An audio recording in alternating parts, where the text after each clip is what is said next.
বন্ধুরা, একদিন একটি ছেলে আর একটি মেয়ে হেঁটে যায়। তখন তারা রাস্তার মধ্যে একটি কলা গাছে অনেকগুলো টাকা দেখতে পায়। তখন তারা একটি প্ল্যান করে টাকাগুলো কেউই পারবে, কিন্তু অনেকক্ষণ লাপালাপি করার পরেও তারা টাকাগুলো পারতে পারে না। তখন মেয়েটা একটা প্ল্যান করে ভাবে ছেলেটার শু দিয়ে তারা টাকাগুলো পেরে নেবে। তো সে দুটো শু খুলে নেই এবং একটি একটি করে নিক্ষেপ করার পর দেখে তারা সেটা পারতে পারে না। তো ফলশ্রুতিতে তারা দুটো জুতাই কাছে আটকে যায়। তো ছেলেটা একটা লাঠি দেখায়। তো মেয়েটা হ্যাঁ বলে দৌড়ে যে লাঠিটি নিয়ে আসে এবং ছেলেটিকে দেয়। ছেলেটি লাঠিটিকে নিক্ষেপ করতে চেষ্টা করে, কিন্তু লাঠিটিও গাছে আটকে যায়।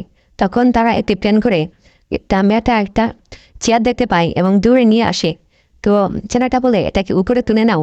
তো মেয়েটা তুলে নেয় এবং জুড়ে ইটটা দিতে চেষ্টা করে, কিন্তু চেয়ারটাও আটকে যায়। তখন মেয়েটা মাথায় হাত দেয়, ছেলেটা মাথায় হাত দেয়। তখন সে ভাবতে থাকে তার জুতাগুলো আটকে গিয়েছে।